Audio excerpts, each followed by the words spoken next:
Dunkirk.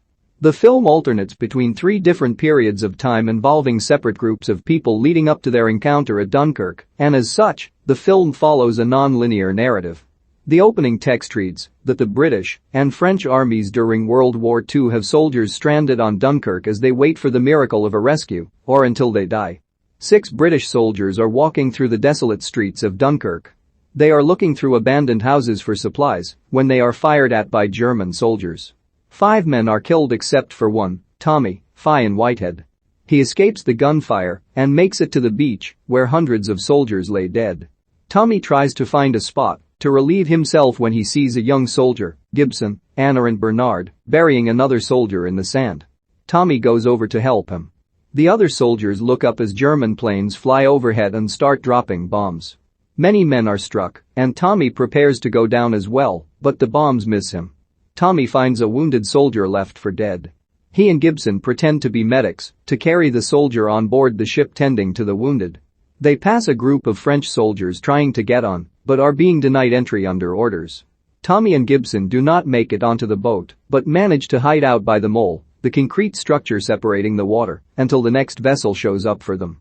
The boat they're waiting for is attacked and sunk, but they save a soldier named Alex, Harry Styles. Commander Bolton, Kenneth Branagh, of the Royal Navy and Colonel Winnant, James Darcy, are standing by the docks to negotiate the rescue and safe return of the soldiers. They opt to use boats to bring them back. The soldiers all gather on the vessel. They get a little bit of food and water. Alex meets Tommy and notices Gibson walking around looking uneasy. The enemy then hits the ship with a torpedo, causing water to burst in quickly. As the ship sinks, Gibson gets out of the ship and manages to open the hatch for Tommy, Alex, and a few other men to get out safely. They board a skiff back to the shore. Back on the beach, the surviving British soldiers join up with Scottish soldiers heading to a boat within the tide. The British soldiers hide in there, but since they are technically on German land, they soon get hit by bullets from German soldiers using the boat as target practice. The bullet holes start to bring water in. Alex suggests they throw Gibson out to lighten the boat, going so far as to accuse him of being a German spy since he hasn't spoken the whole time, possibly to disguise his accent. Gibson reveals himself to be French and that he took the uniform and tags off another soldier, the one he was burying. The boat starts sinking. The soldiers make it out, except for Gibson, who gets caught on something and drowns. The Royal Navy starts taking over private boats in an effort to rescue the soldiers.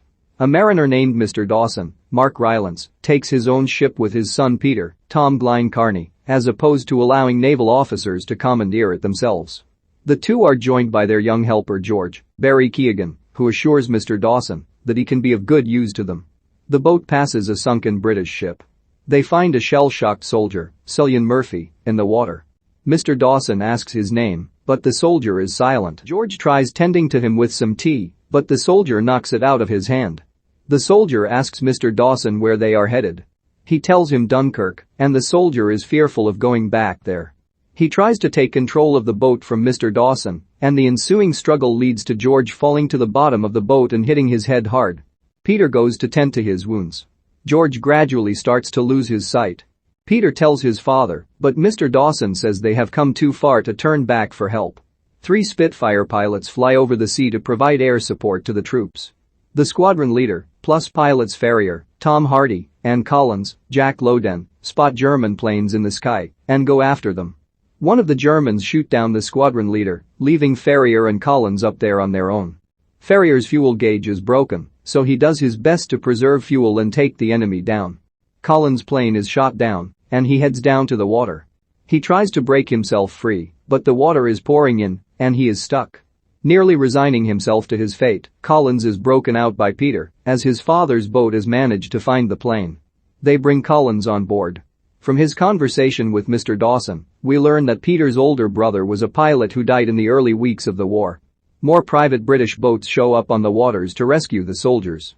The soldiers spot a minesweeper and head toward it until it is hit by one of the German bombers.